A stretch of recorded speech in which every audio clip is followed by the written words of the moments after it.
All right, welcome everyone. We appreciate you being here tonight.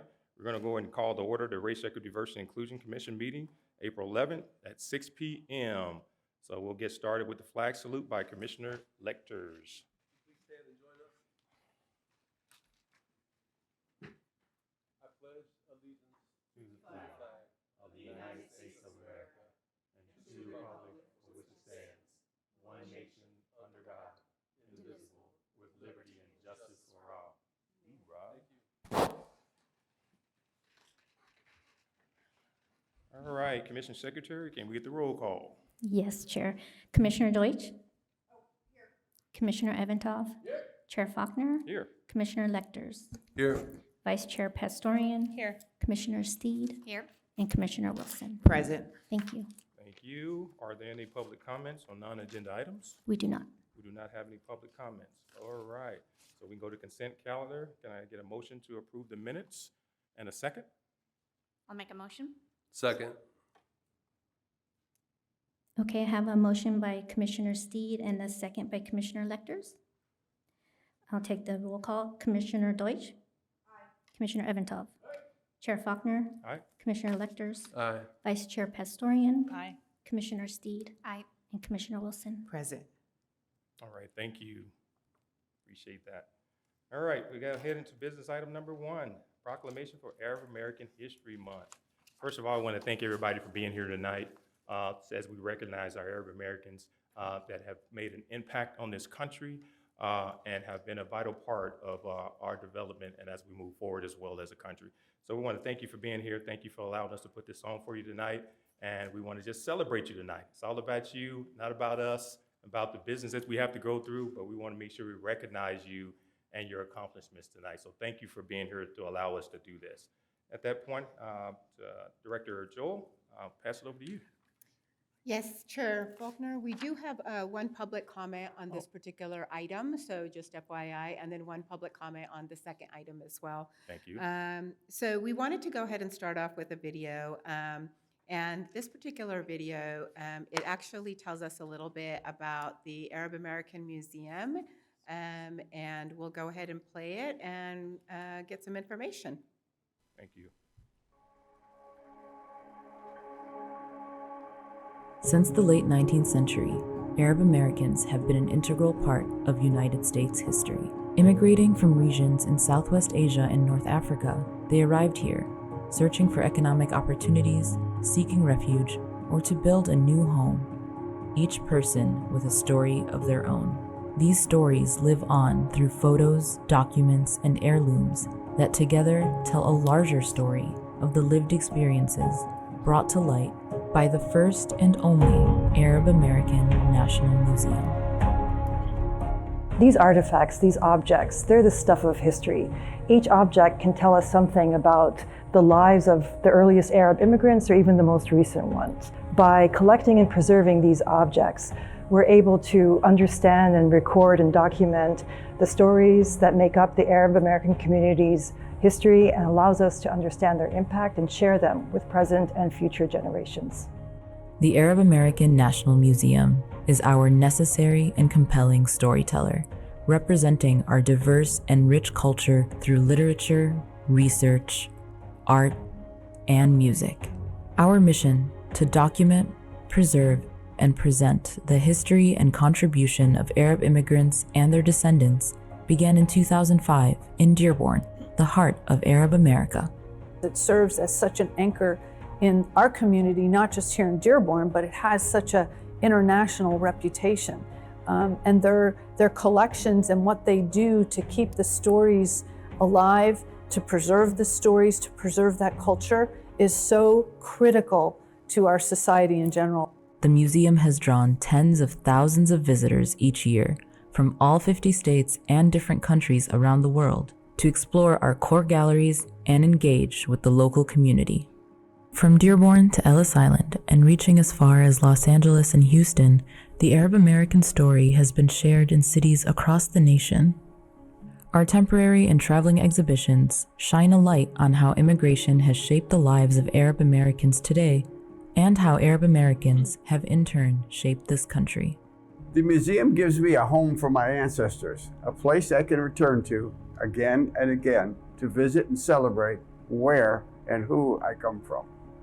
A proud Smithsonian affiliate and accredited by the American Alliance of Museums, the Arab American National Museum educates, engages, and inspires our community to continue expanding the Arab American narrative. Together, the Arab American National Museum and the Smithsonian are able to tell a more complete American story. Telling this American story through an Arab American lens is so important because it reminds us all what it means to be human and what it means to be a citizen of the United States. Through youth programs and family-friendly activities, we build a new generation of museum goers, bringing students into our space to learn about their culture and the culture of their peers. To learn to be the artist I want to be. To learn that art can be whatever I want it to be. To learn from and teach each other about our story. To teach people about beauty and diversity. The museum has always stood as a national hub for hosting community dialogue, producing and sharing knowledge, and curating thoughtful programming. Today, we continue to foster a community of arts and culture, and we provide a space for us to fully and creatively express ourselves. Where we can represent ourselves. To tell my story. To raise my voice. At its core, the museum is home to every Arab American across the nation, welcoming people near and far into our doors to experience our unique and incredible story. It is a museum that tells many stories created by us and for us, and carries our legacy forward for generations to come.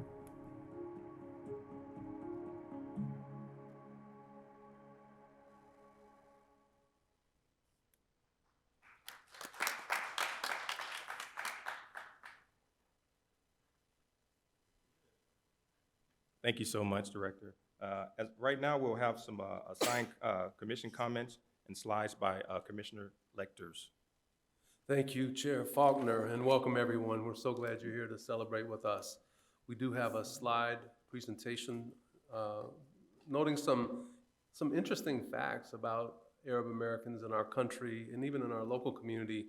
One of the things I'd like to say is that these proclamations give us a real opportunity to learn things, to really look at different information about different people, dispel some myths, and really learn together about the wonderful diversity of our community. So I'm pleased to share some of the following facts. There are 22 Arab countries, and they include Saudi Arabia, Algeria, United Arab Emirates, Jordan, Qatar, Lebanon, Libya, Egypt, Syria, Palestine, Sudan, Morocco, Yemen, and Iraq. There are almost 4 million Arab Americans living in the United States, and over 500,000 of them live in California. About 85% of Arab Americans are either U.S. citizens or naturalized citizens, and Arab Americans live in all 50 states, but about 95% live in metropolitan areas, with 75% living in just 12 states: California, Michigan, New York, Texas, Florida, Illinois, New Jersey, Ohio, Minnesota, Virginia, Massachusetts, and Pennsylvania. I'd like to add just a couple of thoughts about that, and to remember that Arab Americans, like other populations, other ethnic and cultural populations in our country, are not monolithic. They're not all the same. The Arab Americans in this country are very diverse. They come from diverse backgrounds. They have diverse ideas. They're also diverse in terms of the faith that they practice. And the majority of Arab Americans actually practice Christianity, which is something that many people don't know. We give identities to populations based on things that are myth-based. So I just wanted to highlight that. And there are actually a number of Arab Americans that practice Judaism. So it's these interesting facts that I think this gives us an opportunity to lean into as we learn about our fellow Americans. So again, they're not monolithic by any means. A couple of timeline touch points. In 1582, this was the first known appearance of an Arab from Morocco, an enslaved man named Estebanico Azamori. Please correct me after the meeting, my pronunciation. He came to present-day Florida as part of the Spanish expedition to conquer territory along the Gulf Coast. In 1882, Antonio Bishalani came to New York from Lebanon. He's thought to be the first Arab-American immigrant. Early Arabs in America had to identify as white on the census in order to gain access to American citizenship. And there's a whole story behind that, which I encourage people to lean into, without regard to the 22 different countries and multiple ethnicities across the Arab world. The Office of Management and Budget issued Directive 15 in 1977, which officially classified people who descended from Europe, the Middle East, and North Africa, MENA, together as white. The lack of accurate data on the community has constituted a serious threat to Arab Americans' health, education, employment, housing, and civil rights. While progress is being made, there's still more work to do. In 2010, members of the Arab American community launched a campaign to change how they classified in the census, how they are classified in the census, because it is difficult to capture communities' contributions to public service or to improve the recruitment, retention, and promotion rates of Arab Americans. A coalition was formed under the leadership of the Arab American Institute. They authored a letter to the Census Bureau requesting a MENA box on the census form. In 2018, OMB halted the test of the MENA box on the census form, citing the need for further research. In 2021, acknowledging the impact of Arab Americans have had on everything from business to science, President Biden declared, and he was the first president to do so, President Biden declared April as National Arab American Heritage Month.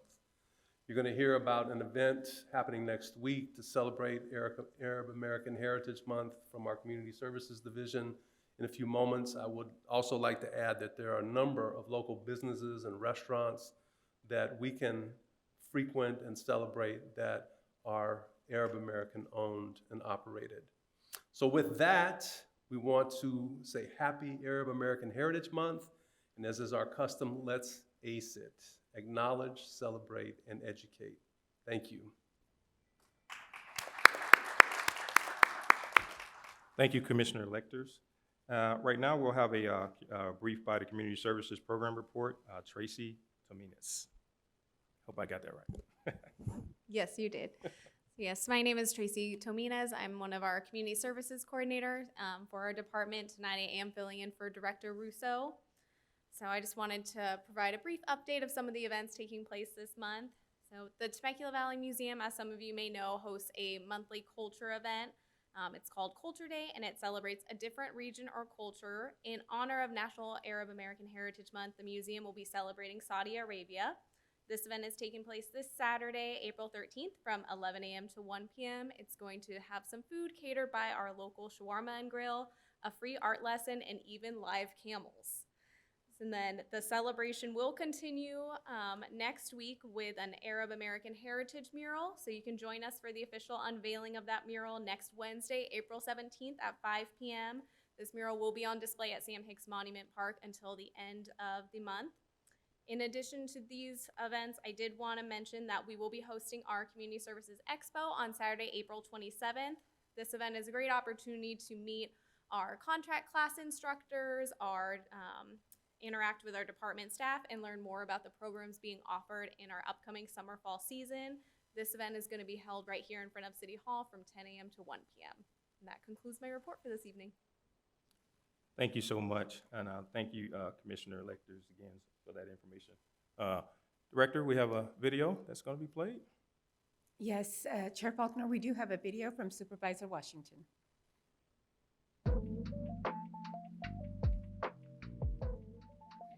Hi, I'm Chuck Washington, Riverside County 3rd District Supervisor, and it's a privilege to join you during Arab American Heritage Month. During this month, we honor and celebrate the contributions and achievements of Arab Americans throughout history. They have played an important role in shaping the fabric of our nation, from their significant contributions in various fields such as art, science, and literature, to their vibrant cultural traditions that have enriched the tapestry of American life. Their stories of perseverance and success serve as an inspiration to us all.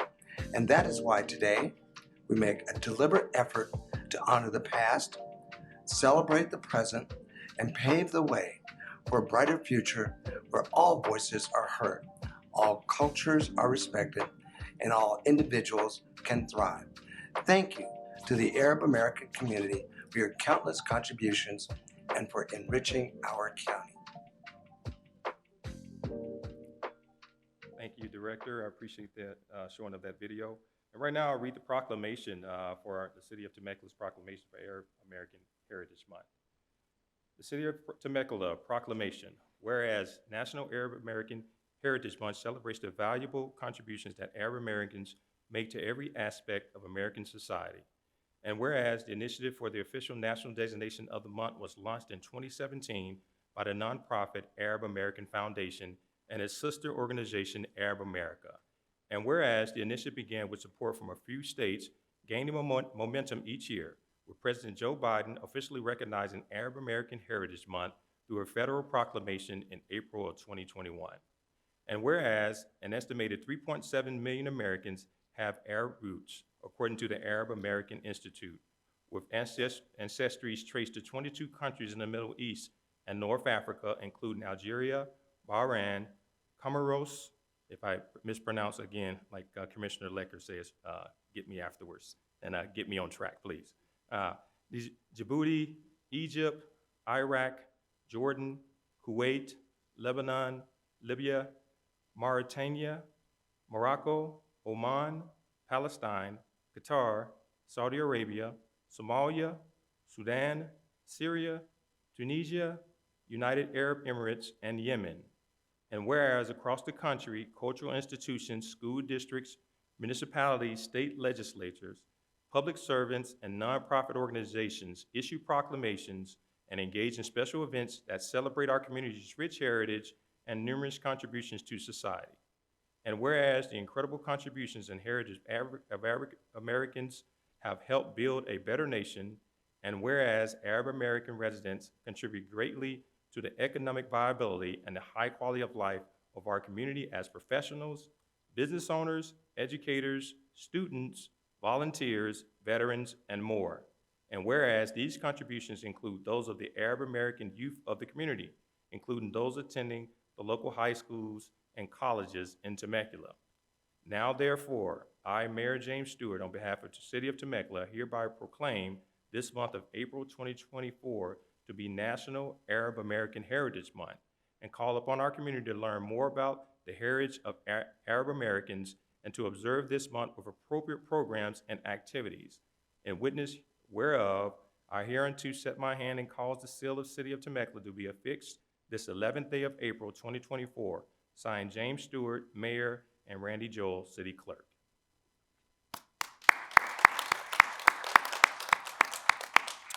Director, are there any public comments? Yes, we do. We have representatives from the Great Oak Muslim Student Association.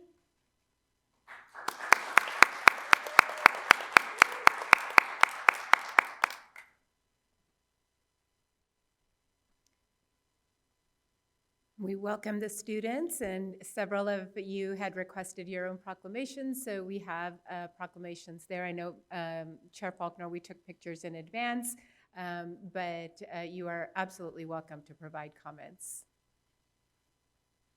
Good evening, everyone. Thank you for having us today. Today we will be sharing with you the different ways we bring Arab culture to Great Oak High School. A majority of Arabs, including ourselves, share the religion of Islam, and as many of you may know, this past month was Ramadan.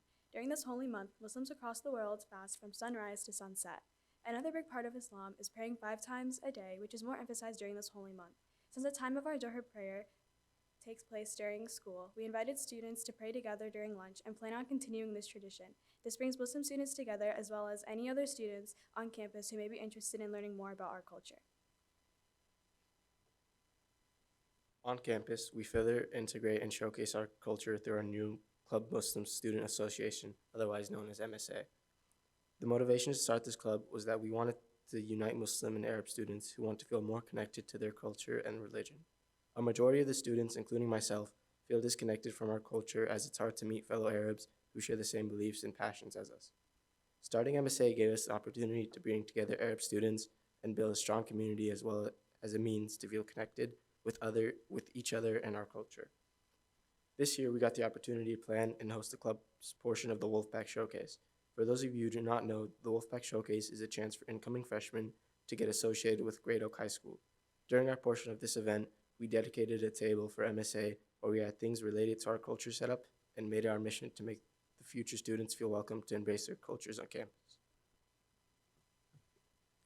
Additionally, during MSA meetings, we share and clarify any questions students have about Arab culture as well as Muslim values and practices. We start each meeting with a slideshow dedicated to certain topics. For example, one of our topics was current conflicts in Muslim countries, present day, in which we do this to raise awareness and help bring attention to these issues. Another topic includes Another part of our Arab culture is our values. We believe in treating everyone with respect and kindness. We also believe in charity and helping those in need, whether it is by offering food, shelter, or money. Through MSA, we are able to express these values by raising awareness about Arab countries that are struggling and encouraging students to donate to charities to support these Arab countries or any charity as a way of helping others. Overall, we hope to continue to share our culture with Great Oak High School by providing different opportunities to students. These opportunities will include partnering with a mosque to participate in community service projects, as well as organizing cultural events where Arab students and anyone who shares an interest in Arab culture can get together.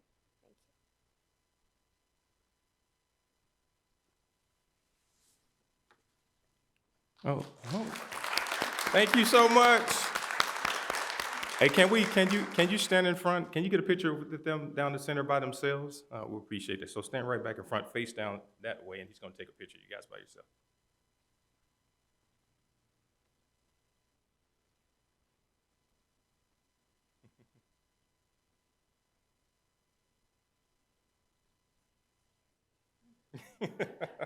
Stay.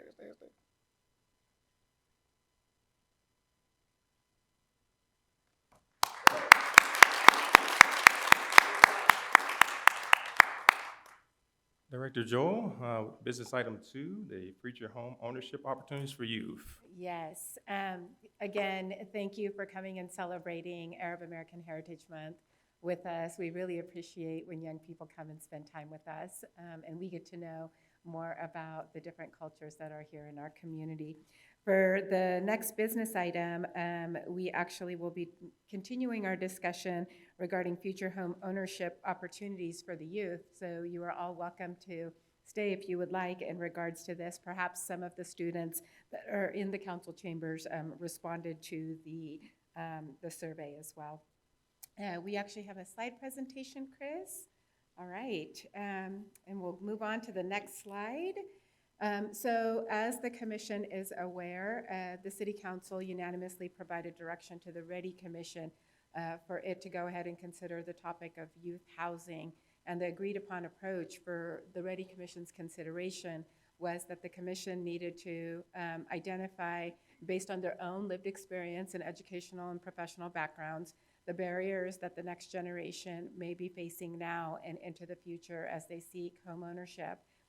Analyze the barriers to determine if existing community resources, agencies, nonprofits, others exist to address these barriers and match the barrier with the provider. Identify and analyze the gaps, for example, which barriers are going unaddressed and or need more attention. And then lastly, to make a recommendation to the city council on those gaps. We are actually still in the first bullet point space.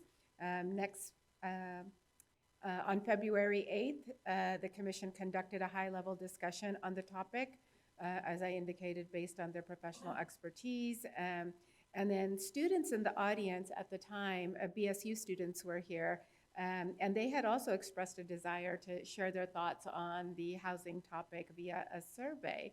Next slide. So what we ended up doing was we sent out a very informal student survey. It is not statistically verifiable. It is truly informal. We wanted to create something very short and sweet that would take less than 2 minutes for them to go ahead and complete on their phones. It was just to get a high level temperature of just where their brain space was on the topic of housing. So tonight, we're going to go ahead and review the results of that informal student survey. We're going to go ahead and review the placement of certain barriers into 4 identifiable buckets and have you all provide any feedback. And then once approved, the next meeting will actually include bringing in service providers to match those barriers to see what we are currently addressing. Next slide, please. So let's again talk a little bit about the student survey. It is absolutely informal. It is non-statistically verifiable. It was distributed through student club members, and I definitely want to give, he just left, but our DEI contact at TVUSD, my counterpart over there, Dr. Chu Price, I truly value the relationship that we have in working on all of these things together, and we have had over the last several years. So we distributed the survey through student club members, advisors, and individuals that are on our proclamation list affiliated with student clubs. As I indicated, intentionally short and simple to capture a quick snapshot of what they were thinking around the housing space, and we got a whopping 354 responses. So thank you, Dr. Price, for all your efforts in that space, and we really appreciate it. All right, so let's talk a little bit about what those 354 responses said. Well, first let's talk a little bit about the questions. We wanted to, again, I didn't want a bunch of open-ended questions that we were gonna have difficulty tracking. This was really a high level. Where do you see yourself in 5 to 10 years as far as what your desires are for housing and what type of housing do you prefer? And then also in the next 10 to 20 years, for anything that was marked other, they could provide a short explanation. And then the open-ended question really was, what barriers, if any, do you anticipate in achieving your desired housing goals? All right, so next slide, please. Okay, so this is quite interesting. So in the next 5 to 10 years, the majority of the respondents saw themselves renting. So when you are thinking about 5 to 10 years, so these folks are anywhere from the 16 to 18 age right now, so you're really talking about in their early and mid-late 20s.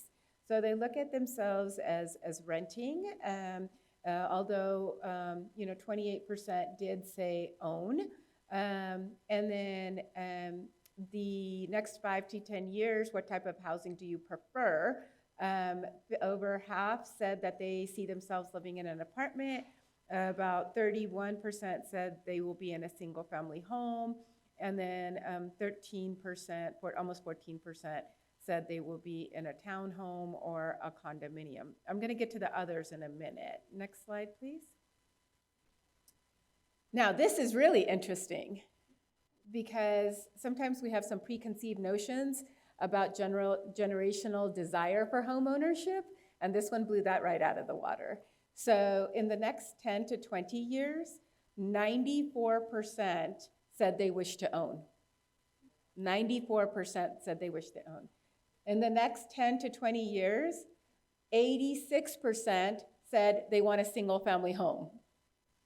So this is really interesting, right? I mean, as the state of California and other states go into the density space, and how that's gonna match up with this desire for single family homes.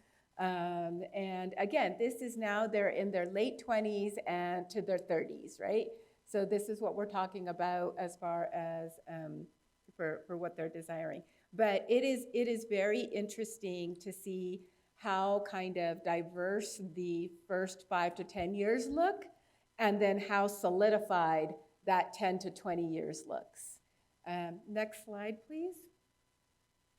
Very few respondents selected others, but the ones that did select others, they indicated they would most likely be living in dorms, or they would be in the military, or they would be living with their family, extended family, or parents. But again, that was a very, very small percentage. Next slide, please. Now, this is the money slide. So literally the money slide. The top barrier identified as for the students to achieving their housing goals, whether it was 5 years or 20 years, was the actual possession of money itself, just the financial resources. So it's so interesting because a lot of times we're talking about, oh, we need to get them financial literacy, we need to get them, you know, how to write a check or use credit cards or whatever it might be. And they're just, right now, they can't even think past having money. And so the next top barrier was overall housing prices and costs, interest rates. I was pleasantly surprised, albeit the interest rates issue is a challenge, at how many identified the interest rates as a problem and housing prices and costs as a problem. The next highest gap, that barrier that they identified was actually jobs. So, you know, having access to jobs. And then that one kind of goes along with the next one as well. Having a living wage, having a salary, being able to have a job that actually pays enough of a wage in order for them to be able to afford the cost of living and the housing prices. And this was both for rent and for own. So this wasn't just for rent or own. Several of them identified inflation, general affordability, and you can see it kind of drops off after that. The market, economy, overall financial stresses. Very few respondents said location was going to be a challenge. I was very surprised that student debt was not higher up on the list. And that could be for a variety of reasons. One of them could be that they haven't incurred it yet. So it will be much more of a concern once they are out of high school. And then, you know, a few people said credit, and then several said, you know, that they don't anticipate barriers, or just that right now they couldn't think of any. All right, so next slide, please. Now, we're gonna cross-check that into what kind of, these aren't in any order, but these were the general barriers that the commission identified. So the commission at the February meeting identified overall generational wealth and equity. They mentioned getting parental education for how to create generational wealth. This one about generational gaps and desire for home ownership, we can already see that one clearly, you know, there is a desire for home ownership. The lack of financial resources, knowledge on how to build savings, credit card, creditworthiness, debt ratios, just the education about the process, renting versus owning, the overall consistency between employment opportunities and the cost of housing, local jobs matching local housing prices. This is one of those concerns that was high on the students' list. Connection between higher education, higher wages, and the ability to purchase or housing, career pathways commensurate with local businesses. I'm going to get into two census data charts in the next couple of slides, which really bring this point home. Overall lack of supply, price, unique housing supplies, really thinking about what is needed versus what is available, the availability of funding for housing programs, availability of rent to own or similar programs for youth specifically, financial literacy efforts with the school district, you know, learning about how to move up that housing ladder from renting to ownership, student loans, education, advocacy, that came up as well, legislation. We also talked about collaborating with higher education institutions on student housing, and then really a lot of non-traditional stakeholder public-private partnerships and collaboration in the housing space. So let's move to the next slide. Okay, so we have some pretty recent census data, given that the census just happened a few years ago. And it's really interesting how you can see this particular census information that is really focused on young households, you know, those who own versus those who rent from 2000 to 2019. As you can see, the numbers regarding ownership are declining in comparison to rent and the overall population. So that is something to really think about as we move forward as well. The next chart, the next slide, please, Chris. Okay, this one brings home the piece about education, education, education. So the higher the degree, the more the education, the higher the wage, the higher the home ownership. It's all connected. And you can see even over 19 years, those trends overall, all of them might be fluctuating because of market conditions and economy, but the degree differential, the education differential has not changed. So the more we can encourage our students and our young people to get higher education and vocational training, and the more likely their chances of success in the home ownership space. That's just the bottom line. And if you look at, I don't have it in front of me, but I glanced at similar slides from previous decades, and it was very similar as well. Next slide, please.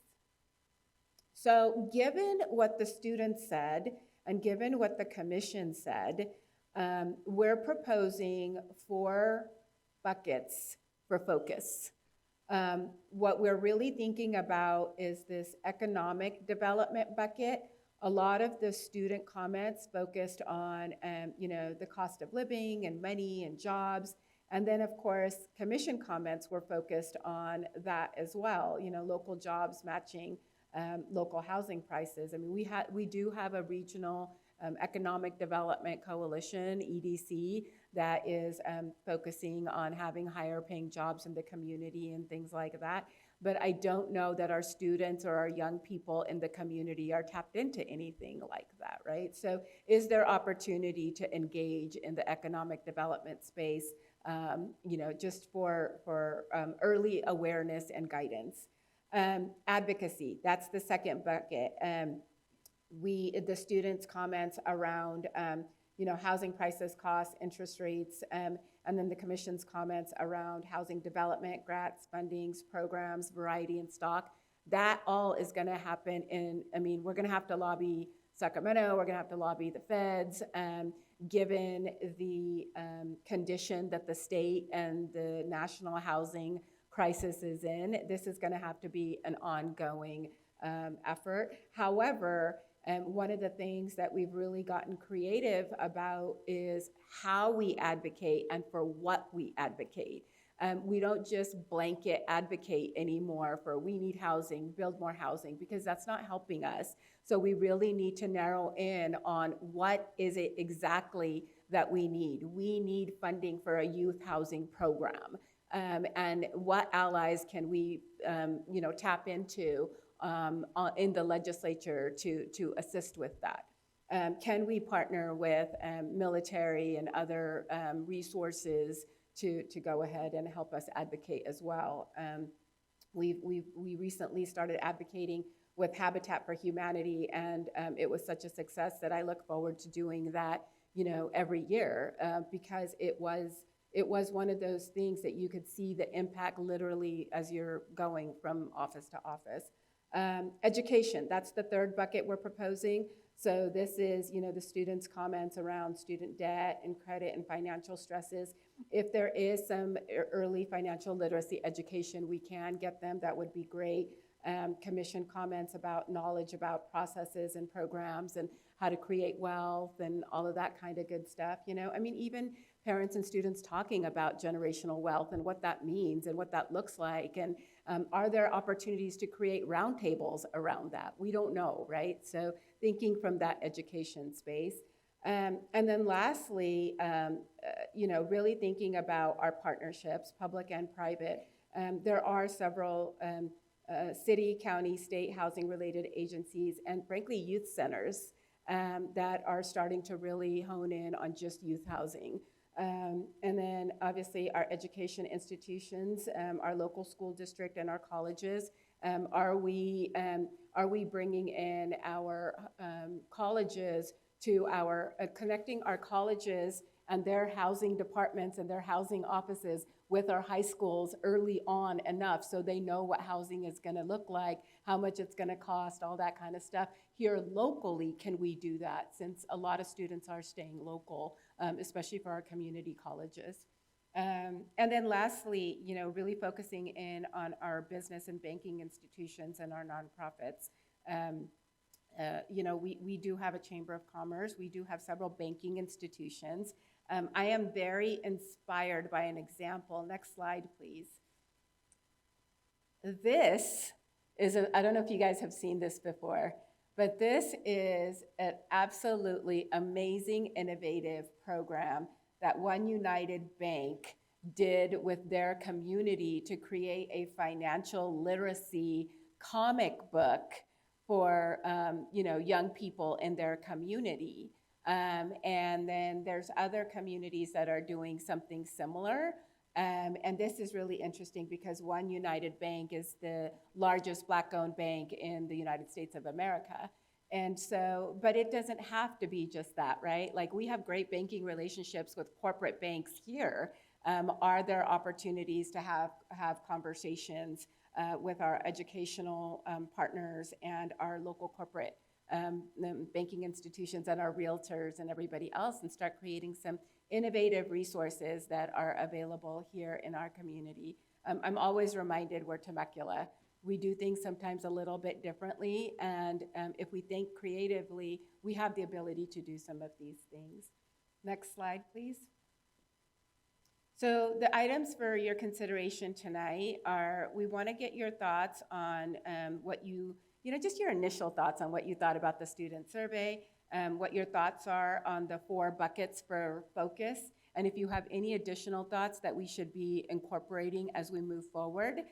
Once we get solidified tonight, then at your next meeting in May, we're going to be looking to bring in, Habitat, we'll be looking to bring in Riverside County Housing Department, maybe some state resources, and really starting to maybe the school district, maybe the local college and their housing departments, and really starting to see if we can't connect the providers with the barriers and see what is happening and what is not, so we can start identifying those gaps for the final recommendations to council.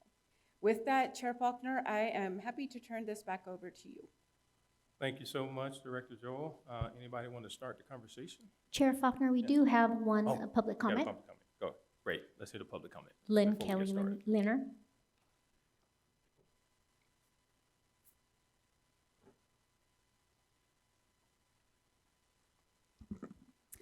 Good evening, Commissioners. My name is Lynn Kelly Lehner, and I am the Director of Housing Programs and Compliance at Habitat for Humanity in Lynn Valley.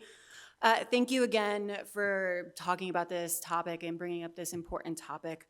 It's really critical to our community and to, well, just everyone in America. Over 20 million Americans pay over half of their income for housing, meaning they have to make impossible choices between transportation, utilities, food, debt, medication, or time with their families. As you likely know, Habitat for Humanity constructs for sale homes available to low and moderate income families, and we also run a robust home preservation program which helps keep our homes affordable. You may be less familiar, though, with our Liz Bibb Real Estate and Education Center, which we affectionately call the LBC. Through the LBC, Habitat holds virtual and in-person classes on financial literacy, understanding credit, homeowner readiness, budgeting, investing, financial planning. We have one-on-one financial counseling and financial support groups as well. Since 2001, we have partnered with financial and higher education institutions to hold over 60 workshops. We've had close to 1,000 participants, and we've had over 100 applications for homes. So I'm just here today to say, well, first of all, we are incredibly grateful for our partnership and continued support from the city, and we welcome continued partnerships with you in all areas, in all 4 buckets that Executive Director Joel just discussed. There is power in partnership, and our synergy can accomplish great things. So we look forward to continue working with you. Thank you. Thank you so much. I'm sorry, I just had a quick question. I'm sorry. Can you repeat again, LBC stands for? Yes, it's the Liz Bibb Real Estate and Education Center. Thank you. Yes. Okay.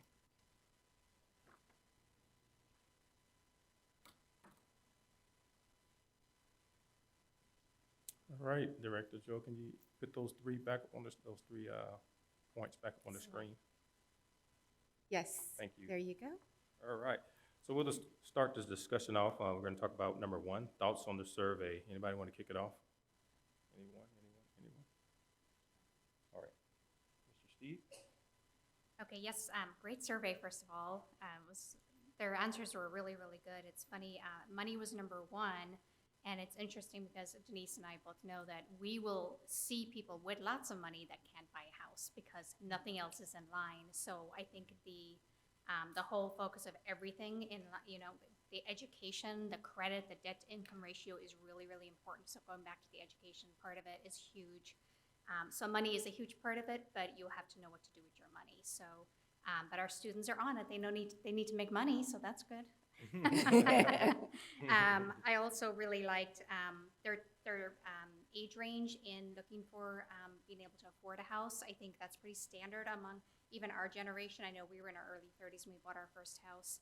And a lot of people we see that are buying and selling, it's that, late 20s, early 30s by the time your mind is ready to get to that stage. So it's interesting that that's very consistent because we didn't think it would be.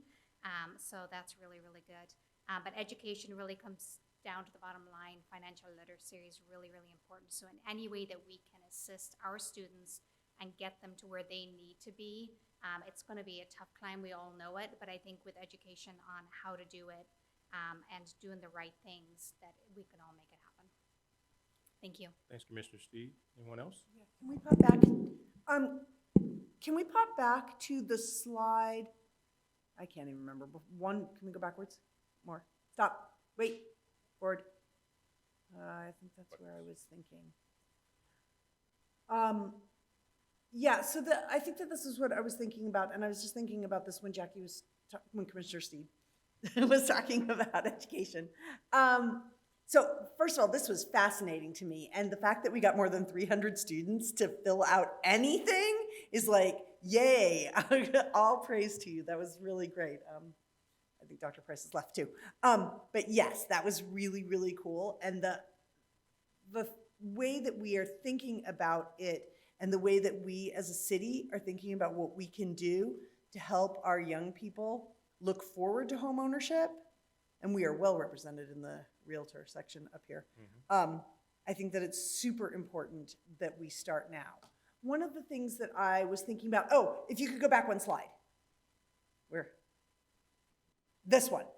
So when we talk about education, I was a little bit unclear if we are talking about financial literacy only, that we need to be talking to our students about interest rates and investing in the stock market. It seems to me that there is a really big space that we need to be talking to our students about higher education. Yes.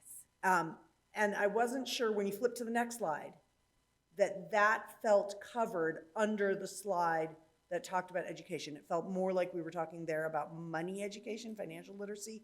And I just want to make sure that we are also impressing upon our students. Now, it's complicated, right? Because education and higher education is expensive and takes money.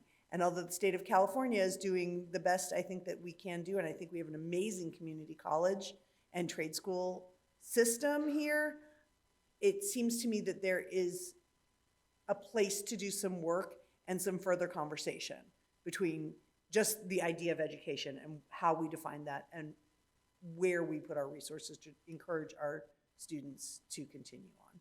So that was my thought. But thank you so much for this. This was a really, really interesting presentation. Thanks, Commissioner Doris.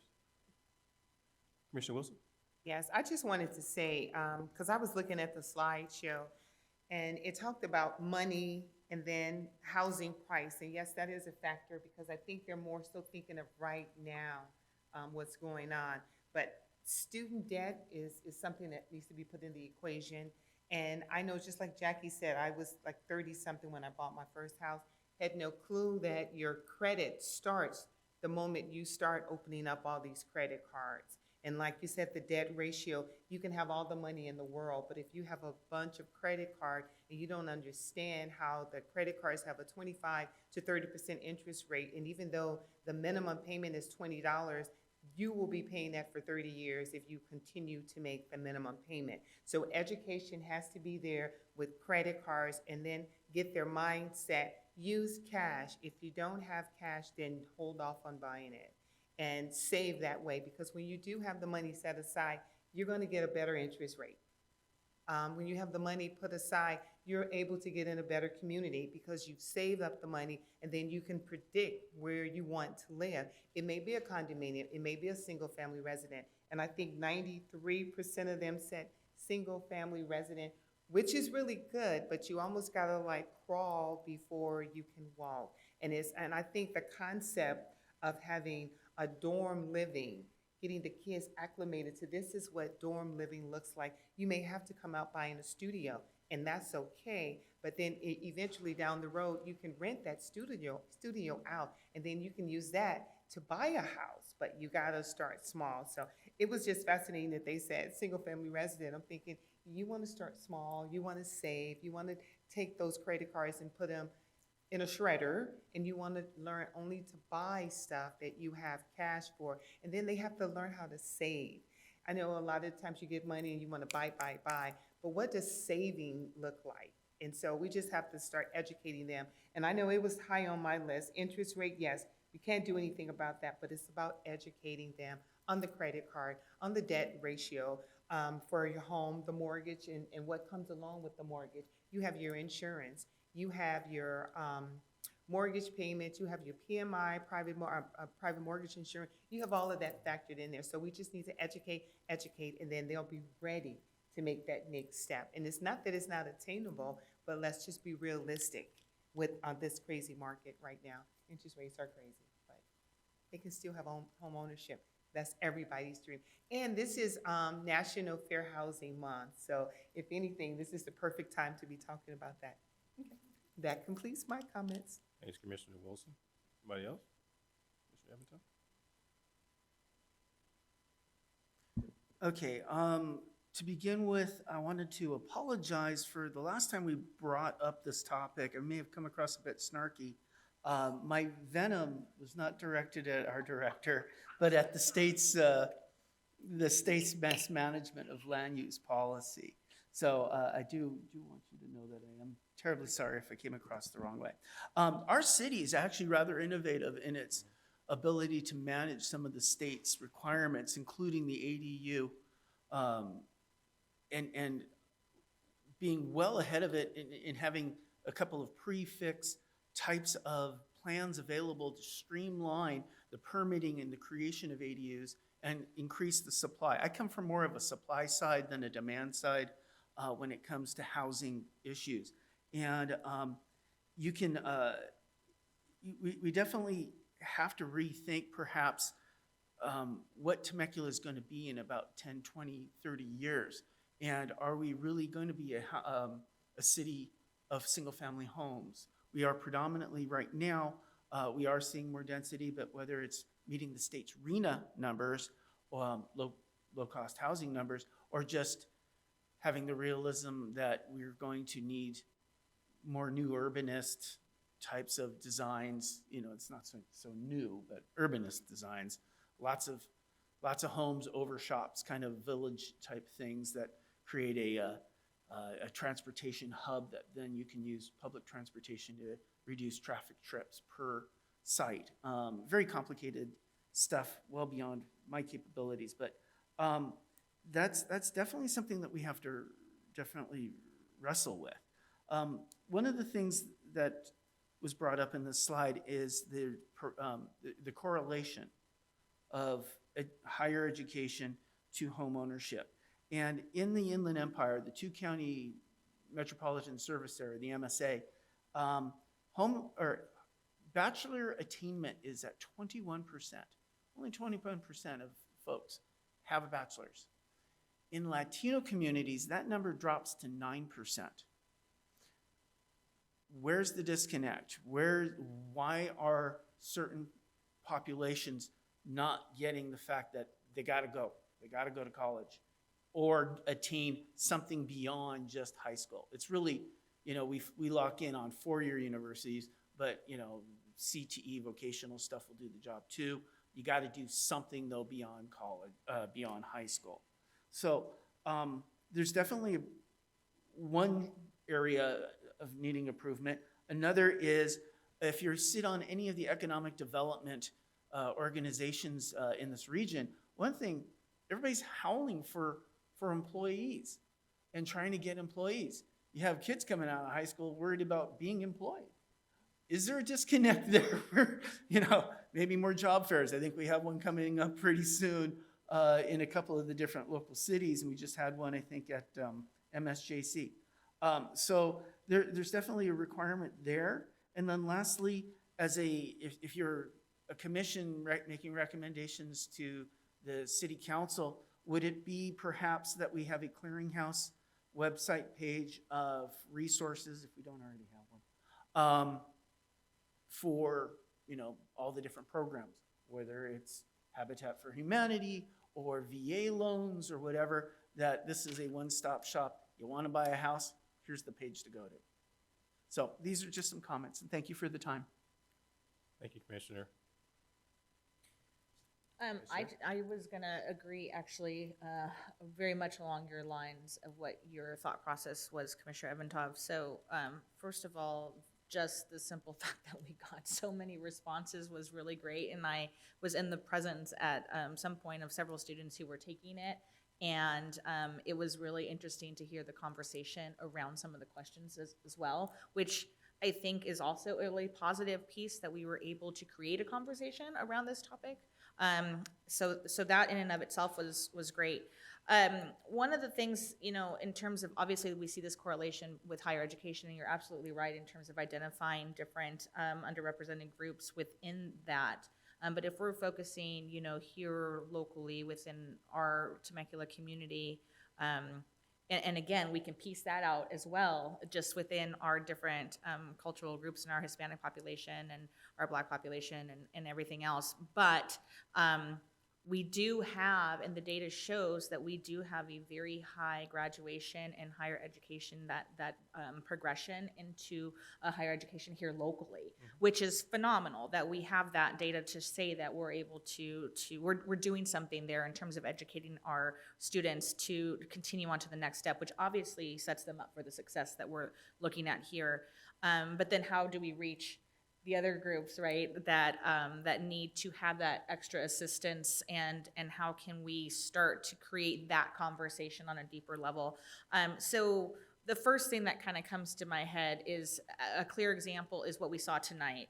We saw a literally, quite frankly, a very newly formed, less than a year club stand here and talk about all the things that they're doing around outreach and just the conversation within their club. And I think looking at clubs as a catalyst for some of these conversations within our schools and utilizing Dr. Price, utilizing our administrators and those partnerships that we're talking about would be very, very setting us up for long-term success in terms of this conversation. So things like, can we have a Habitat Club? Why wouldn't we want to look at getting early and young, partnerships going? That concept and that mindset developing around that. Can we have a young realtors group or a association type club come in and start? I think starting to sprinkle these ideas will go a long way in the understanding of what it is to have home ownership and what that long-term vision looks like.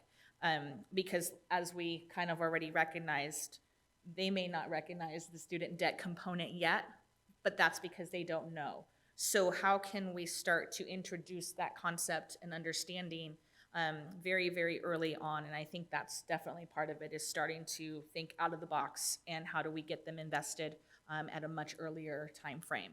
And then identifying those gaps, like Commissioner Evantov just talked about, even within our success, we still have some places that we're not penetrating and reaching. And so perhaps creating those types of clubs or those places, those spaces can start that conversation for even our minority groups to be able to have something. The other thought on that was to create the partnership, again, with our school district and perhaps hosting discussion nights, parent discussion nights, where they become classes where our groups can come and have these conversations about, here's the materials, here's what we're thinking, here's how. We do it for colleges and college ready nights and all that kind of stuff. Let's do it for the same thing in terms of setting you up for success for what's beyond that. So that kind of concludes my comment. Thanks, Vice Chair. Mr. Lickett? Just so I'm clear, Chair Faulkner, are we on number one or are we? We're still on number one. We're still on number one. I don't Yeah. have any thoughts about the student survey other than to say that the students are remarkable. Outstanding. Yeah, and my final report as we close out one is it's everything that everyone already said. And I was just looking at this, researching this over the course of our last meeting and this meeting, and just pulling up a couple things that really aligned with what the students said in regards to all the reports I looked at. You know, the Kiplinger report was a leader in personal finance, and they were talking about what's 5 things that impact, you know, millennials and young adults, not only young people. There are people struggling that are not outside that age too. So one thing in alignment was financial education and planning, just like we said, financial literacy. I talked about exploring alternative paths to home ownership by buying a smaller starter house like the ADUs, you know, would be great for them once that gets off the part. Seeking down payment assistance. You know, there are federal, state, and local resources that our young people can tap into that they may not be aware of. Prioritizing debt repayment. Understand education brings on debt, but also paying that debt off increases your credit score. So they're going to inherit that. You already showed that education is key to moving up, right? So we know they're going to inherit the debt from education, trying to get their college taken care of. But again, making sure they're focused and structured to pay that debt off, because missed payments and late payments lead to decreased credit scores. So the education about making sure they stay on track with paying that off increases their credit score and puts them in a better position to be able to afford houses as well. And then, you know, exploring rent-to-own options. You know, real estate agents can tell me more about that, you know, but actually being able to go in and, you know, rent-to-own while they're building equity in their home. So it's a couple things, and it kind of lines in with the discussion that we're having as well. So I just want to bring that up, and those are all the comments I had on number 1. So we'll roll into number 2. Let's talk about the thoughts on the buckets that we talked about in the brief as well. So can you bring those buckets back up on the screen, please?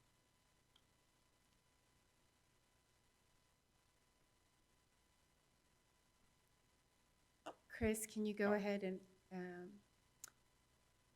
no, it's one more slide after that, I believe. One more slide after that, I believe. There it is, there it is.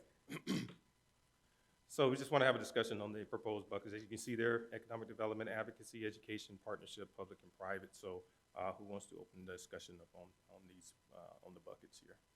Any feedback on that? Or are they in alignment with what you think?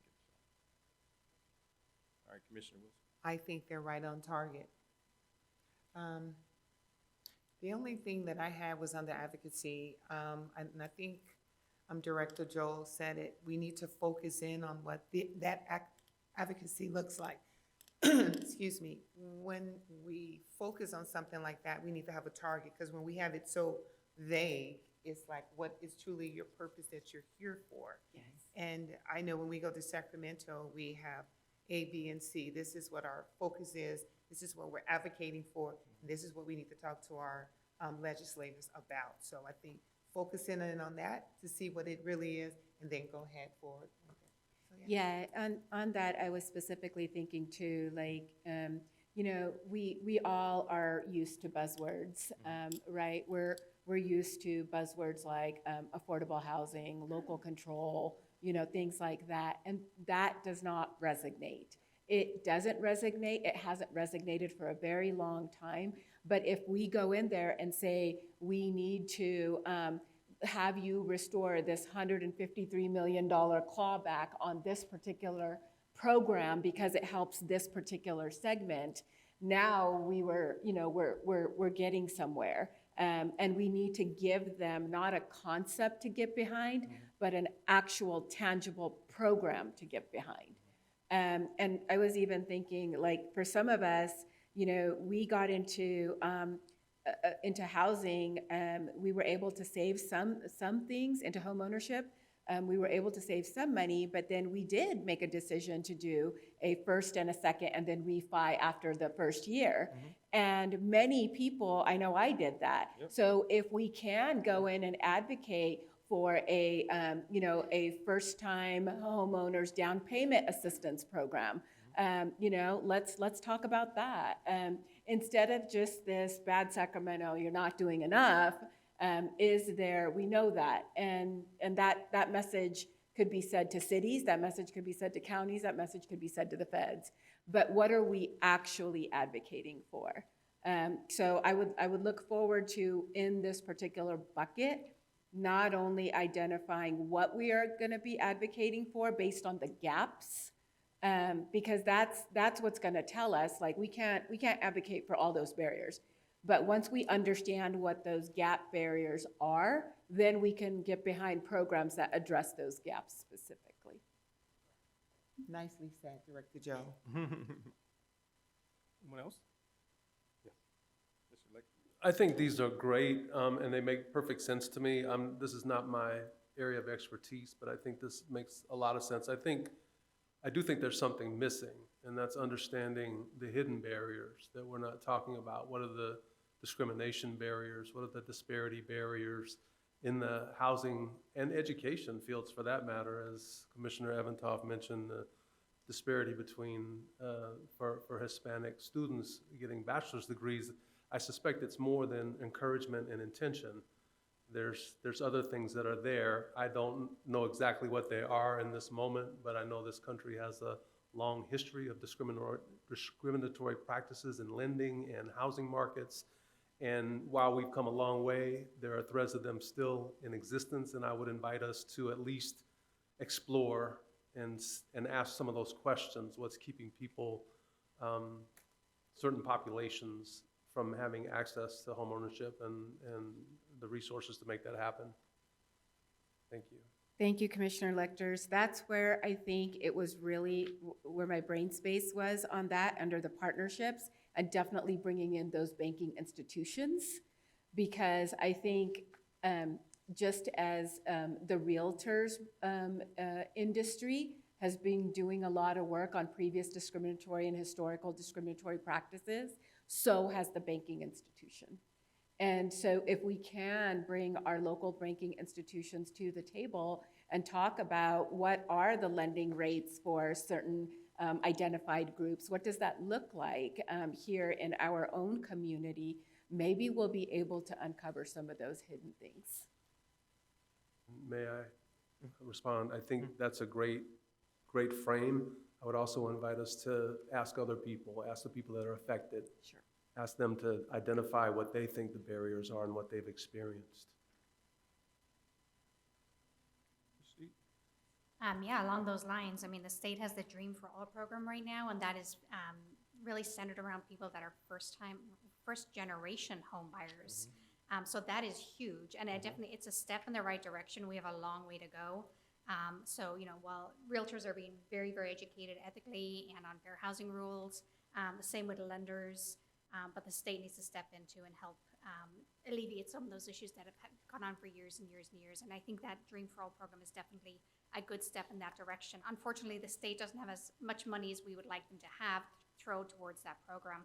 But I encourage anybody that's looking for housing to look into every program, the first-time home buyers, the down payment assistance. There's so many different programs out there, and that's part of the education, is never stop asking questions. If we can just go back to Commissioner Lecters for just a second, because you kind of got me thinking in this like fair housing space now, and can we pull demographics from there and things like that. I would encourage all the commissioners, including Commissioner Lecters, you all are in very different circles. Commissioner Lecters, you have the ability to connect with certain agencies, certain nonprofits, certain organizations, justice organizations that I wouldn't even be aware of that might be doing space in the, or might be operating in the housing space nationally, let alone statewide. So I would encourage all of you, If there is a group or a nonprofit or an agency, social justice group, whatever it is that specifically works on youth and housing, please feel free to forward that information to me, and I'll try to go to the state and federal fair housing spaces too to get more information. But I would really appreciate any help you can, on the reference side, because we can always include them as kind of like that other business banking, nonprofits, and develop out that list. So I was just going to add, next week, I will be at the California Association of Realtor Fair Housing Conference in Ontario, California. They're going to have a lot of different vendors, and they're going to have a lot of information on fair housing, where it all started, going all the way back to redlining and all that. And also they're going to have a guest speaker, the gentleman that was very instrumental in getting the property back in Manhattan Beach, the property that was taken away from the Black owned family. So he's going to be speaking. So I will definitely make some connections next week, and then I'll send all the information to you. Thank you. Anything? Mr. Evans? Getting back to the education space, we need a four-year institution. It's that simple. And all these buckets are interdependent, of course, and advocacy is always kind of over the top on any one of these things. But on the education front, there are lots of efforts being had throughout the region to try to land a four-year institution. We got a big old building sitting more or less empty, waiting for that thing. And it may not be a Cal State. It may not be UCR. UCR does not exist south of Alessandro. And so, unfortunately, we have to look elsewhere. But that is critical to this area's future and economic future. Better yet, a four-year institution that is a research-driven institution that can then spin off tech transfer businesses. I always point to this camera right here is from Caltech, part of the space program that later was then monetized into telephones. Another issue that we might have to broach is that back when the state was really going through some bad times, Governor Brown basically did away with redevelopment. And you know where I'm going with this. And his excuse was to rob local agencies and local counties and jurisdictions to bring some of that money into the state to meet the needs of the state. But at the same time, he threw out the baby with the bathwater and destroyed what was really a very effective type of tool for economic development, giving a tool for, let's say, cities to back the development of homes or commercial development, things like that. And if you're going to be advocating on an economic level, that's something that needs to be thought of again and in a different form, and there have been lots of proposals, but that has to be taken seriously. Anyway, I can go on, and I thank you for the time. Thank you, Commissioner Evans. Anything? Question? The only, well, first, the buckets are great. I think these are very well thought out and definitely capture the things that we need to do. My only comment is to ensure that the way that it's established and set up does not seem as though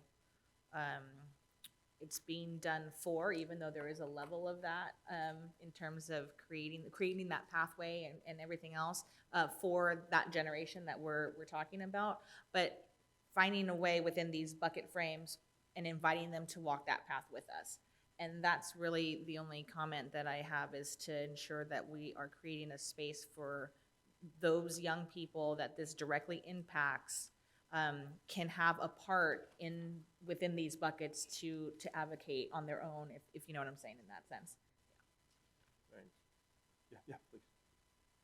I was actually holding out to number 3 to say virtually the same thing that Commissioner Pastoran just said, and that is we actually don't have to speak for these young people. And we need to consider cultivating their voice so that they can actually go do the lobbying, speak to the city council, speak to our leaders in this community, speak to Sacramento, whoever they need to speak to. Their voice is actually more powerful than ours in that space if we cultivate that and recognize the voice of lived expertise. I thought I actually didn't have anything to say, but I've learned so much sitting here listening to you all talk about this tonight.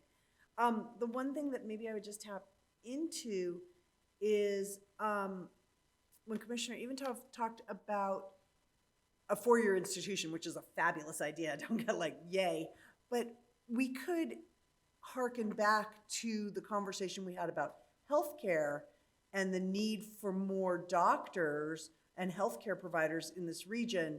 And that could be a place to provide and to bridge education, salary, good healthcare. I mean, all of these kind of things can come into play. So it's not just I don't know where I'm going with this, but I felt like there are lots of interconnections between the other things that we have been learning here in the commission. So I want to thank you for just continually educating me further. Thank you. Yes, please. Just in regards to the four-year college, I mean, I think it's an amazing idea and it'd be great for our region because our kids, it would be nice for them to be able to go to a four-year college right here.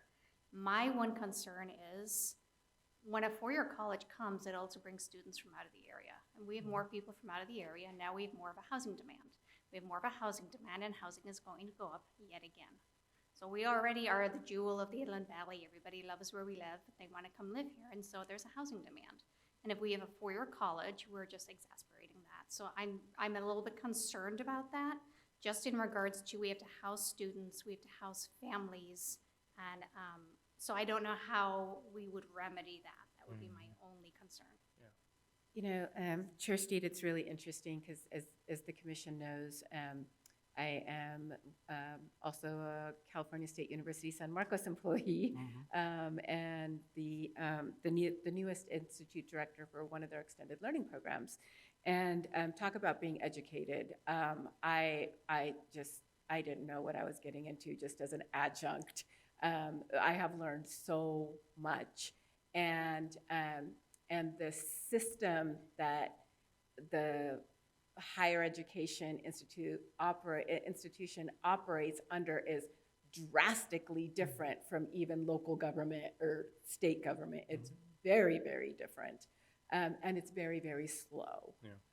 It's very, very slow. And I can speak for what I've seen at San Marcos is I don't see San Marcos moving into the Temecula building anytime soon, because there's so much just construction happening on the main campus and program building on the main campus right now. And there's so much new housing development in around the main campus that their attendance needs are definitely going to be fulfilled by surrounding students in Vista, in San Marcos, in Escondido, in Oceanside, and all of these, areas. So I feel like I think we still need.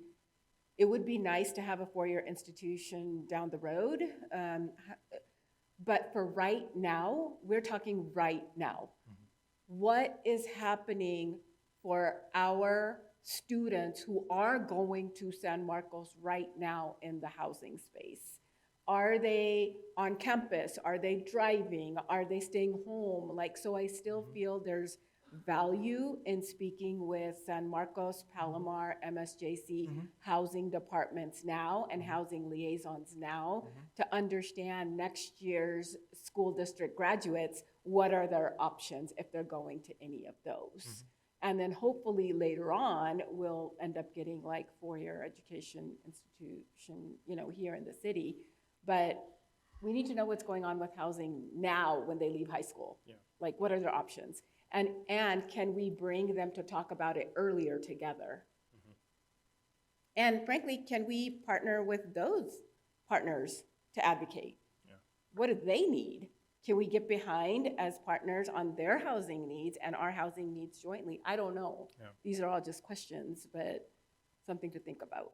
Yeah, just add in a little bit, one of the things also, I love these buckets. I think they hit the mark, but, marital status plays in this too. I mean, I remember being single before I got married and being able to afford housing, able to rent, but, when the marriage situation changed, it brought two incomes and really changed the atmosphere of how we're able to, at 29, go and buy a house. So, but I wouldn't have probably, being in the military, making what I was making, I probably wouldn't have been able to afford housing just being, just on my own, with my income in California.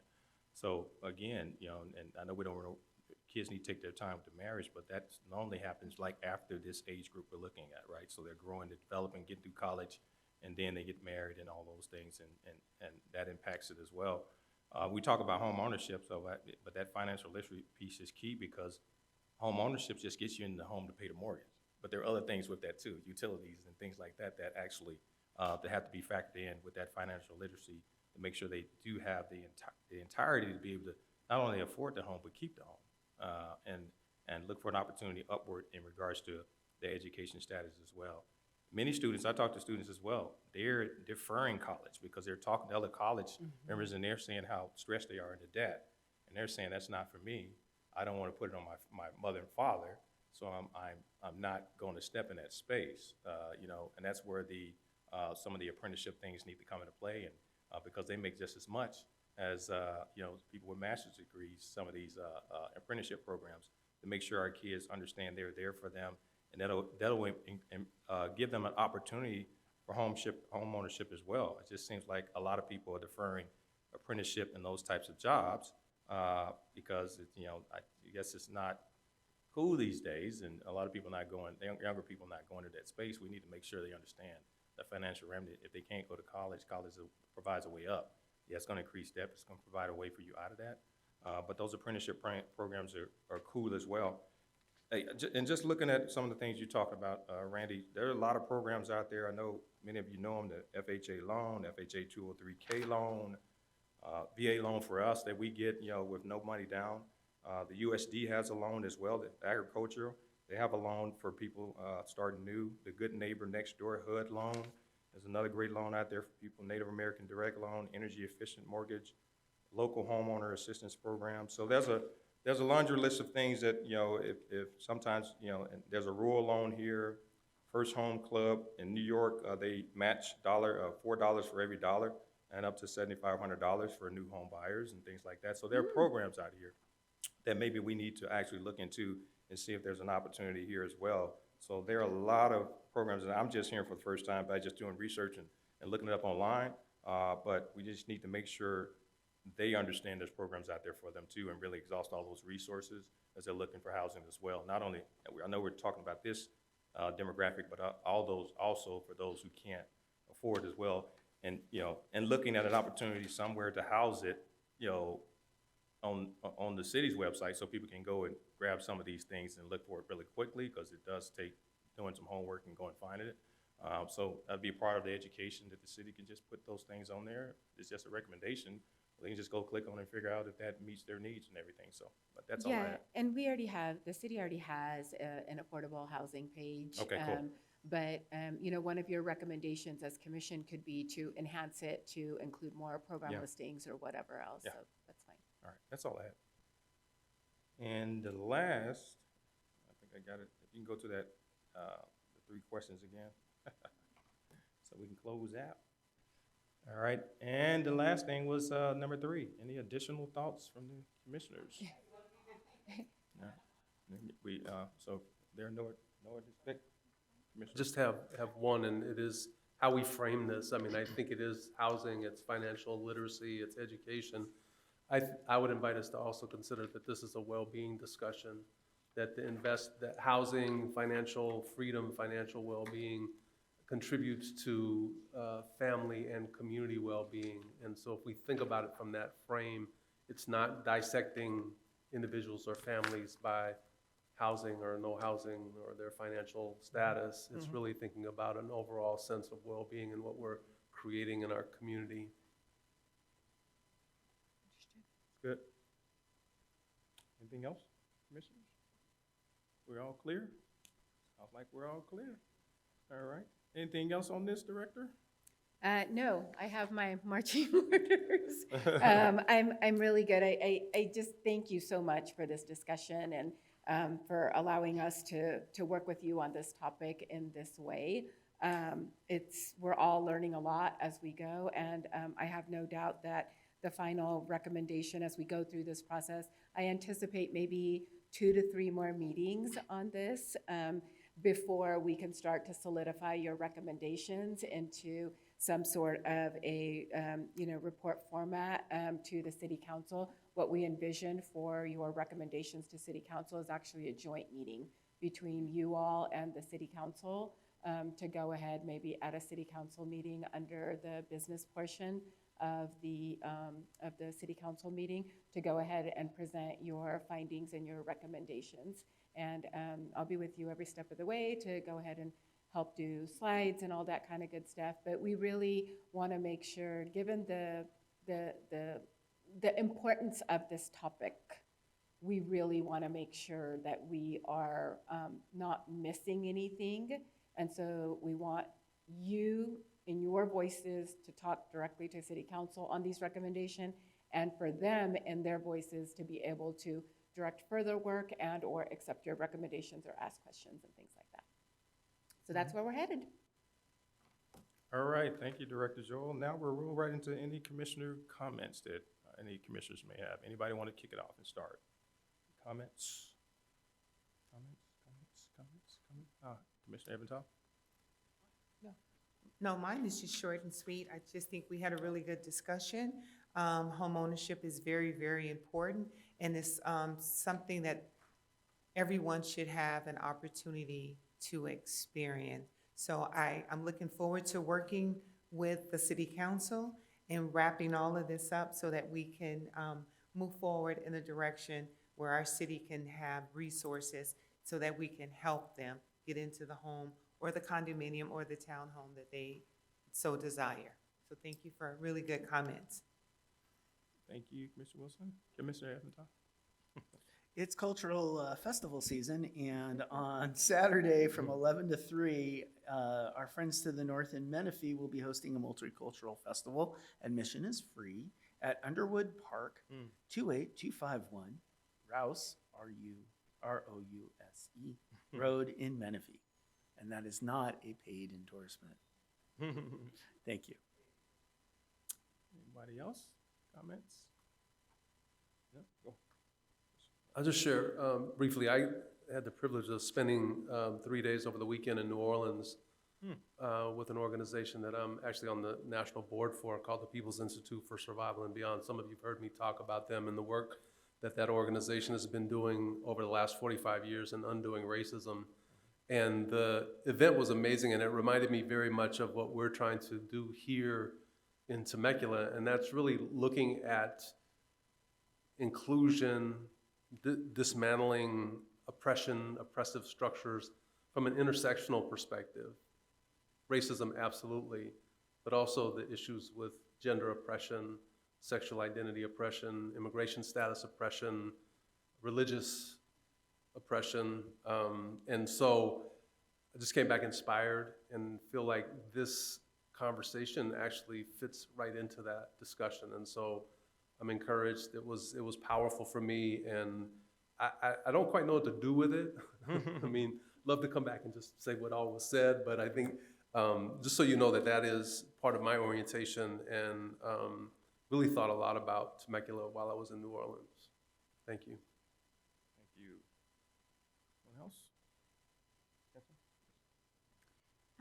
Let's see. Well, we had the Chamber Gala last weekend, and Oh, yeah. Commissioner Evantov won Yeah. Chairman's Choice. Yes, he did. So congratulations to him. And it was a great night, and we celebrated a lot of the local businesses that were so deserving of winning the awards that they won. So it was a really good night, and these commissioners can dance. I'm just going to put that out there to the point of it's embarrassing. Commissioner But Steed and Commissioner Evantall are like Soul Train dancers. Just want you to know that. That's right. We'll take a challenge. Anyway, that was a really, really fun night. Also with the chamber, the Southwest Manufacturers Council was on Monday, and I attended that. We visited HQE, which is one of the manufacturers here in the community. They work with the military and help kind of do internships with the military in regards to military members that are getting out within a 6 month to 1 year period. So it's a great skills enhancement type program. So it was interesting to learn about that. They also work with the Unified School District, CTE, in regards to internships for the students, which was really, really good. The mayor was also there. It was wonderful. He gave a report to everybody there in regards to what's happening in the city. One thing that I found was really interesting that I didn't know, and Denise, I don't know if you know this either, but the houses that are going across from Harveston that were going up for rent, that they're going to build for rent, are no longer going to be for rent. They are now selling those homes. And they haven't even broken ground on those yet. But I thought that was important information because how do we feel about that? We didn't know. It's something that's never been done before, but I appreciated learning about it. And it was great celebrating Arab American Month tonight, and it was great having so many people present and just being able to learn about a different culture. I think we forget in this, tapestry that America is, that every culture is so important, and whether you're an immigrant, whether you're first generation, second generation, you always like to meet up with your people and have that camaraderie, and so those cultures are really, really important. So it's great to have that representation here tonight, and it's great for our city to be able to acknowledge that. Thank you. Thank you. You got anything about you? Lisa, you got anything? Yeah, go ahead. All right, so this is commissioner reports, right? Yes. Thank you. We're talking about us.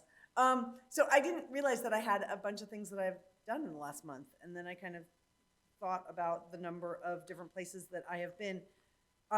Let's start with the fact that I was called into the school superintendent's office.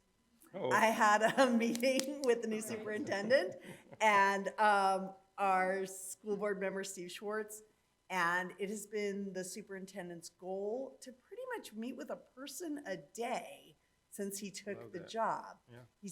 The day I was there, he had been here 130 days and I was number 125. So I've got to talk a little bit about the inclusion clubs at school and how important those are, and to talk about ways that we can better integrate minority students within our schools and elevate voices of diversity. So that was super exciting for me. Continuing on, just because I work in the literacy world, I was at the Library Book Festival this week, which was really terrific. We have encouraged them to do more of them and to make them longer because there just wasn't enough time. Lots of authors showed up. That was amazing. I also went to Jeff Comachero's book launch, and Crystal was there. He has an interesting and fabulous diversity project about his own overcoming prejudices. It's getting a ton of press, which I think is amazing for the Temecula Valley. One of my friends was watching the news, or about to watch Colbert the other night, and Jeff and Eli came on as part of a KCAL report right before Stephen Colbert, and they were so excited. So to get some positive press for Temecula, let's hear it for that. We're really excited about that.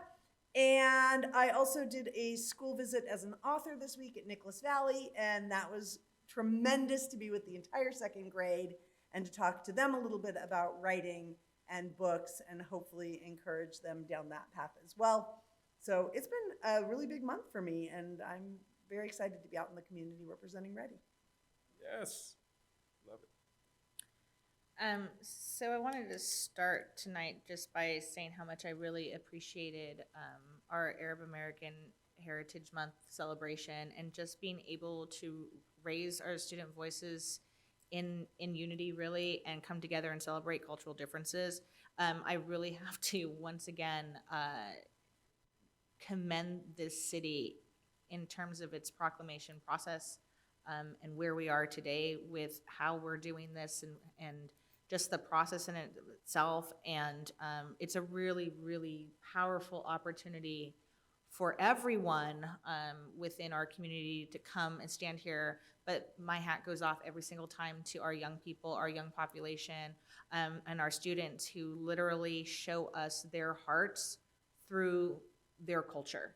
And it's really remarkable that we have carved out this space as a community to do this. And I just don't think we necessarily get enough credit for doing that. it goes a long, long, long way in terms of creating that inclusive space here and everywhere else that they go, because they can take it with them. So as Commissioner Deutsch said, we both attended the book signing for past Mayor Jeff Comanchero's book, which was amazing. I went with a very close friend, and it was powerful, it was inspirational, and even days afterwards, it still had his mind going as well. And so the really cool part, not only of Mr. Comanchero overcoming his own personal biases and the story around that, but also just looking at the audience of who was there that day. The generations that was present and the diverse group that was in that room, and how everyone just folded together in this really beautiful way. And I know a couple of you in the audience were there as well. And so it was just a really, really great moment for everyone to come together. So that was probably a highlight, honestly, for me over this last month. One thing I wanted to share with everybody, so if you have your pens and your calendars ready, May 1st, at 6 p.m. over at the TVUSD conference rooms. Some of you know that I also work within the special needs community, and specifically within our schools, and I vice chair a committee called the CAC, the Community Advisory Committee, which oversees our special education programs and processes. And we are doing a Elevate Voices, kind of the same type of thing that was done previously around race, but this is specifically highlighting our special needs programs inside of our schools here locally. And we are gonna be hearing some incredible, inspiring stories coming directly from the voices of our special needs students. So it will be a really great, great evening with lots of different, you'll hear some videos from some young elementary, and we're gonna go all the way up through the adult transition program that our school district works with. And so it should be a really interesting, fun night, and just a good place to gather further data, because we love data. So, so that is happening on May 1st, again, 6 from just about 7:30 or so. Concludes my report. Thank you. I'll be quick. So just had a couple things I did on behalf of REDI. I was invited to Lake Elsinore Junior BSU event where I spoke on a couple topics about the roller coaster ride of parenthood, in addition to sitting into a panel where kids were drilling me about what I did in my life and why I did that. So they really put me on eggshells with the questions they asked. So that was really great. So the teen egg hunt, if you haven't done it, man, get out the way. I'm telling you, when they blow the whistle, they're gone. So that was a great event, just sitting there doing that. The Autism Awareness Month event over at Friendship Park. Friendship Park is an amazing park that represents our city. People, if you have not seen that park, if you have not been there as a Temecula resident, I'm telling you, you need to go check out that park. It's the place I like to go, particularly when they're having events over there. So I was over there for the Autism Awareness Month, and also Skip Easter egg thing, hunt they did over there. So amazing events for highly inclusive events. You guys do an amazing job, your entire team, in making sure our events and things we plan around the city are inclusive and open for everyone to be there. So I appreciate that as well. Now, as with everything, you know, when we have our month, my book I read, it was a children's book because I was getting books for my grandson to read in the audio form. So I was over there and I saw this book, my first book of Arabic words. So I learned some words from this book from a child's perspective, because it's my first words too, because I don't know any of these words. So I got to learn it from the child's perspective, right? But I want to leave us on a note, and I know it's a children's book, and I'll be quick, but when I read this book and I picked it up, man, that is aligned with what we do. So if you wouldn't mind indulging me real quick. A is for activism, getting involved in causes you like. B is for bravery, facing your fears and doing what feels right. C is for confidence, knowing deep down that you've got this. D is for diversity, celebrating similarities as well as differences. E is for empathy, relating on how others feel, however long it takes. F is for forgiveness, because we all make mistakes. G is for generosity, that's sharing in the true spirit of giving. H is for helplessness, because helping others is the best way of living. I is for inclusive, being sure to invite everyone to play. J is for justice, treating all people the same way. K is for kindness, and L is for love, the greatest gifts we can share. M is for mindfulness, staying calm, focused, and aware. N is for nonviolence, no harm no matter what we do. O is for open-minded, listen to voices that are different and new. P is for progress, working to make our world a bit better. Q is for quote, because words give us hope and bring us together. R is for respect, everyone has value, no doubt. S is for strength, power both inside and out. T is for thankful, appreciate your gifts, big and small.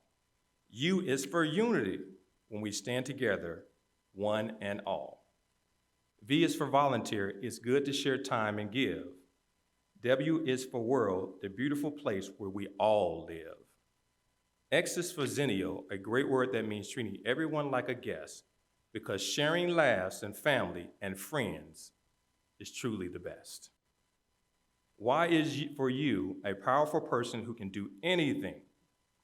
And Z is for zeal, live each day with passion to make your life sing. Amazing book, and it aligns for what we do. Say what the book is. Yeah, the book is ABCs for a Better You and Me, a book with diversity, kindness, and inclusion, Nickelodeon. Amazing book for your kids. Yes, Paw Patrol. So I just want to end with that, and again, before we turn it over to you, Director, for your Executive Director report. Nothing, what? Thanks, Randy. Appreciate you tonight. And with that being said, we're going to adjourn the REDI Commission into our next scheduled commission meeting. Thank you so much.